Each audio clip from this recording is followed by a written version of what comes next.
Hello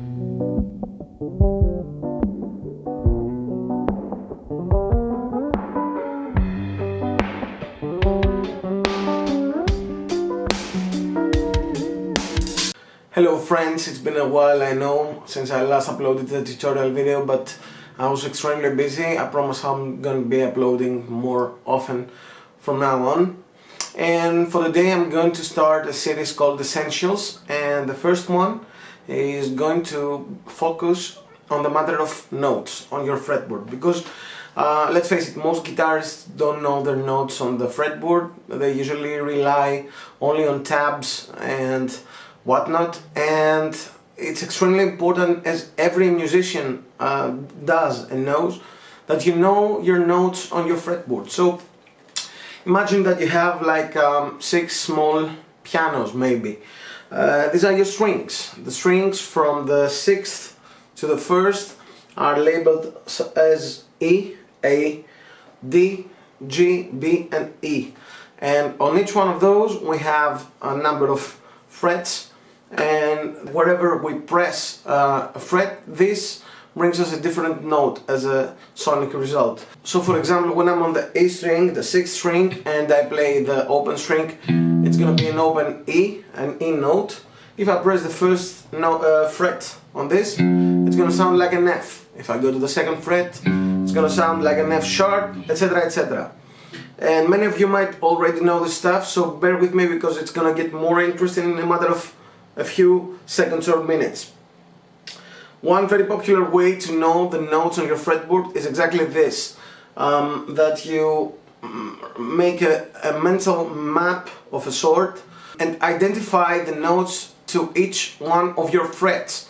So for example, it would be really easy if you knew at least on the 6th and 5th strings all your notes. For example, if I wanted to play an A note on the 6th string, and now I have to go to the 5th fret. Why? Because it's an open E on the 0th fret, F on the 1st fret, G on the 3rd fret, and A on the 5th. What you need to remember is that for every natural note, for example from the C to the D, we have a tone, a distance of a tone. This is 2 frets on the guitar. From the D to the E, it's 1 tone again. From the E to the F, it's a semitone. From the F to the G, it's a tone, a whole tone. From the G to the A, it's a tone. From the A to the B, it's a tone. From the B to the C, it's a semitone. So we have, like, if I start on the C on the 3rd fret, I have a C note on the A string, the 5th string. So C, D, tone, E, tone, F, semitone, G, tone, A, tone, B, tone, and C again, semitone. So the semitones are in between the natural notes E and F and B and C. Now, apart from this, first of all, if you've never done this before, you should definitely spend some time working on your note knowledge on each one of the strings individually, like start from the open string, go until the 12th fret at least, and say the notes out loud. So you'd have on the 6th string E, F on the 1st, G on the 3rd, A on the 5th, B on the 7th, C on the 8th, D on the 10th, and E on the 12th. And then on the A on the 5th string, you'd have A on the open string, B on the 2nd fret, C on the 3rd, D on the 5th, E on the 7th, F on the 8th, G on the 10th, and A on the 12th. If you go to the D string, you have an open D, E on the 2nd fret, F on the 3rd fret, G on the 5th fret, A on the 7th, B on the 9th, C on the 10th, and D on the 12th. So as you might notice from until now, every time we play an open string, we have the exact same note, 12 frets higher, but 1 octave higher.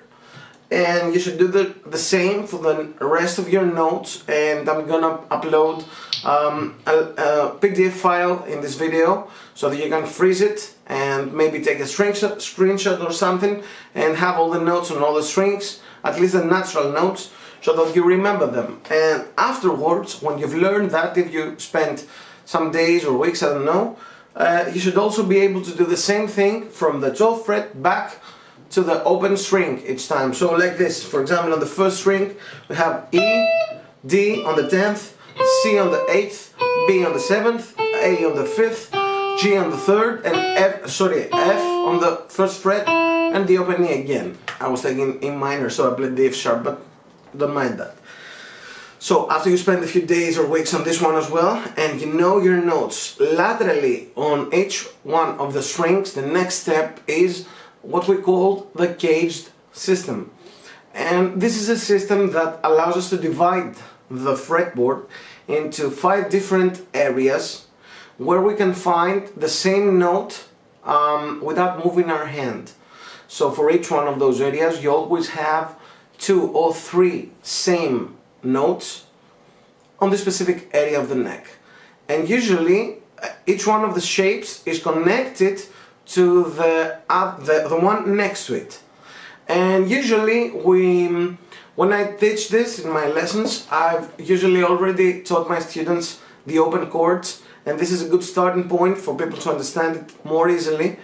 So if you know your open chords, remember the word I said, caged system. This stands for C-A-G-E-D. So the open C chord, major, the open A chord, major again, the open G major, the open E major, the open D major. So for each one of those shapes, apart from playing them in open positions, we can also transfer them into different areas of the neck. But let's not get into the chords so much for today. If you take just the C chord, the C major, and you play it, you have 2 same notes in the same shape. These are this C right here on the 3rd fret of the A string, and this C right here on the 1st fret of the B string. So you have these 2. And if you go to the same shape and you start taking it to different places on the guitar, you'll find out that if you keep the distances the same, you can play octaves in this way. So it's right now I'm playing the same distances, 3rd fret on the B and 5th fret on the A, and I have the note D, now the note E, F, G, A, whichever I want to. Next, for the A shape, I have the open A string and I have the 2nd fret on the G string, and this is an octave shape. So if I move this around, on the 2nd fret for example, I have the note B, and right here I have the note C, D, E, F, and I can improvise in this way as well. So you have the octaves with this shape as well, and this is gonna be the C shape and this is gonna be the A shape. But right now I'm playing the note C again, so I transfer the A shape to the 3rd fret so that I play 2 similar C notes, this one and this one. And the next one in line, C-A-G-E-D, is the letter G, so this chord where we have the open G, we have the 3rd fret on the 1st string, and we also have the 3rd fret on the 6th string. So you can always play them together, but it's a little bit of a big stretch, or you can play them one by one like this. The open, the 1st finger I'm in, the 1st string, and then the open again and back to the 6th string, so that I have some kind of symmetry like this for this shape. If I move this around right now just 1 fret, I have a G sharp or an A flat. And if I move this to the 5th fret, we have the note C. So we have 3 shapes for the note C. The C shape, the A shape, and the G shape. Next in line is the letter E. So you have 3 notes as well in this one. You have the 1st fret note is the 6th string, the open one, the 2nd fret on the D, and the open fret on the 1st string. So you have this shape. And if you want to play it with a little bit of a symmetry so that you move around the neck, you should probably try this one. So I'm going from the 6th to the 4th to the 1st, back to the 4th. And I'm doing this in order to be able to move around the neck this way. So if I move this from the open string to the 8th fret, I'm gonna have the E shape for the C note. So I have the C shape, A shape, G shape, and E shape. And finally we have the D. So from the D major chord I have the open D and the 3rd fret on the 2nd string, which is another D.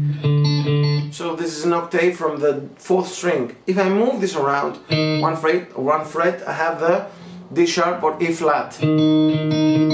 And if I take this to the 10th fret, yes, I have a C once again. So this is the D shape, but for the note C. So if I start playing one by one, I'm starting with the C shape, and I have 2 notes right here.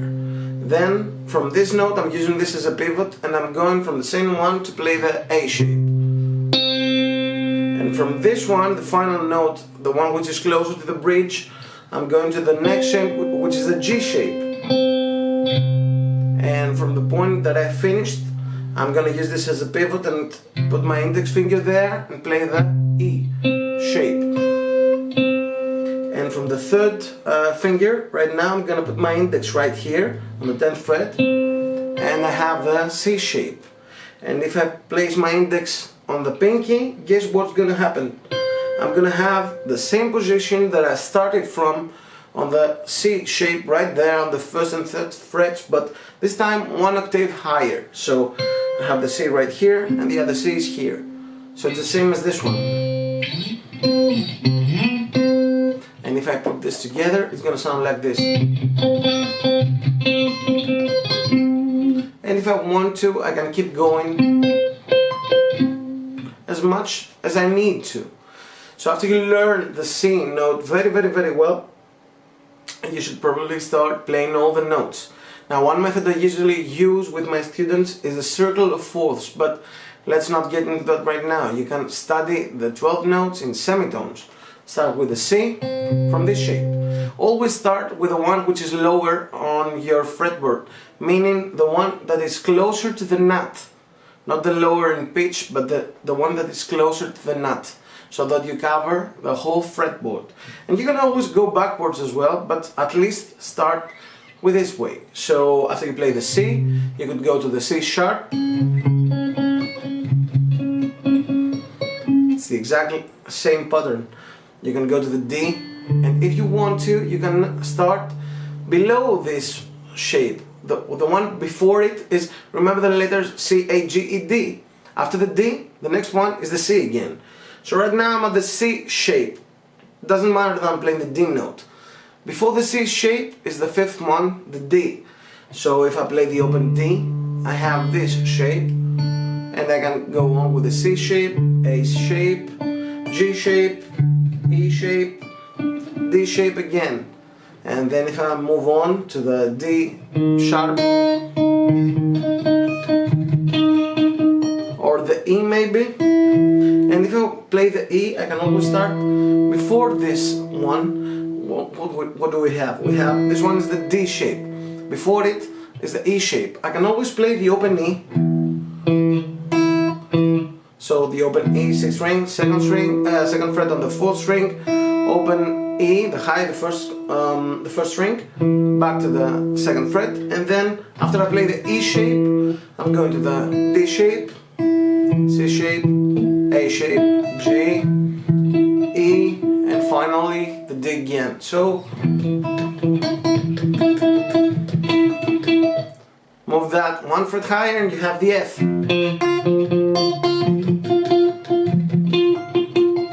And you might ask, why the hell should I bother and go through all this trouble and learn all these notes and practice all these notes? Should I do it with a metronome, without a metronome? How much should I push it, and how many days do I have to practice this? Well, the answer is until you know it really well, like you know how to spell your name or state your address maybe, you should keep practicing it, because this is going to be useful not just in theory but in practice as well. First of all, you're going to be able to find the same note anywhere you want. Secondly, it's going to be a very nice way to start connecting phrases or learn phrases with different notes all over the fretboard, with different ways. And we're gonna go into that in a future video very close to this one, where we're going to discuss the intervals on the guitar. So for example, if you know this very well and you played the C and then I tell you how to play the major second and the minor third, it's gonna sound like this. And if you know your shapes, you're gonna do the same here, or here, or here, or here, or here, here, here, here, here, here. You see where I'm going with this?